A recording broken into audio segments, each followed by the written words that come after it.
You know how some people get so into a brand they just can't imagine using anything else? Well, that's what we're digging into today, but for cars.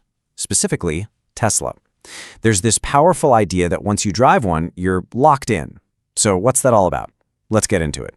So here it is, the quote that started this whole thing. Once you get a Tesla, it's hard to go back. Now this comes straight from an owner who's had two of them.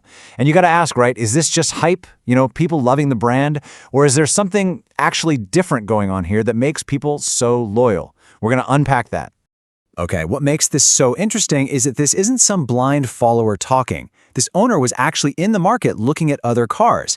They even test drove some really good competitors, the BMW i4, the Hyundai Ioniq 5, and they admitted, yeah, these are great cars, really well made. But they still ended up sticking with Tesla. So the big question is, why? All right, so the answer, according to the owner, boils down to one word: technology. And we're not just talking about a big screen or some cool gadgets. Now, this is about a totally different way you interact with your car day in and day out. So let's dive into the specifics, the things that create that lock-in feeling. Just picture your daily routine for a second. With a Tesla, your phone literally is your key. You don't fumble for anything, you just walk up and pop, the car unlocks. You get in and boom, your seat, the mirrors, the steering wheel, they all snap to your personal settings. Oh, and if it's freezing cold or super hot outside, you just tap your phone from the couch and the car is the perfect temperature when you get in. It's all these tiny, seamless little things that, when you add them all up, make a huge difference. And then you've got the big one: full self-driving. Now, to be clear, we're talking about an advanced driver assist, not a car that's fully autonomous. But listen to how the owner describes it. It feels like having my own personal taxi. Wow. I mean, they talk about a 6-hour road trip to New York where they barely had to intervene. That just completely changes the game for long, draining drives, right? It goes from being this tool you have to constantly manage to, well, a service that's actually working for you. This next point is absolutely crucial. The Tesla you buy on day one is not the same car you'll be driving a year or two down the road. How? Through these over-the-air software updates, the car is always getting better. Seriously, it gets new features, performance boosts, a slicker interface, all while it's sitting in your driveway. Think about that. Your 2-year-old car suddenly feels brand new. That's a total game changer compared to how cars have always worked. Okay, but let's get real for a second. This owner is not saying the car is perfect, not by a long shot. And to really get where they're coming from, we have to talk about the trade-offs. What are they willing to put up with? Acknowledging the downsides actually makes their reason for staying even more powerful, And this slide lays it all out perfectly. It's a balancing act, right?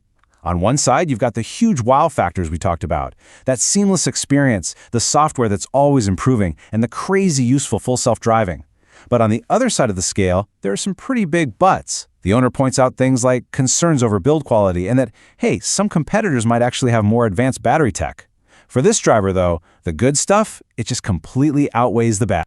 So here's the puzzle. If it's not just one single feature, and we know the car isn't perfect, what is it? What's creating this intense loyalty? Well, the answer isn't in any one piece. It's about how all the pieces come together to create something, well, bigger. And this is the heart of it right here. It's what we're calling the Tesla ecosystem. And look, this is more than just a car with some cool tech slapped on.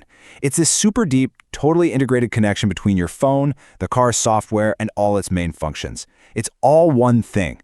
Everything is built to work together seamlessly as a single unit. You don't need Apple CarPlay or Android Auto because it's all built in. And that, right there, that brings us full circle. Once you get used to living in this super connected ecosystem, going to another car can feel like a genuine step backward. The owner compares it to switching from a smartphone back to an old-school flip phone. I mean, sure, another car might have a plusher interior or a smoother ride, but losing that whole seamless, smart experience? That's a deal breaker for a lot of these owners. It's a trade they're just not willing to make. So, what does this all mean for the future?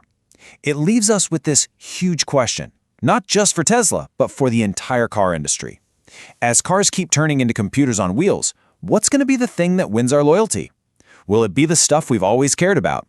Build quality, how it feels to drive, the machine. Or will it be the power of that all-in, always improving software ecosystem? The answer to that question, well, that's probably going to define what we're all driving in the years to come.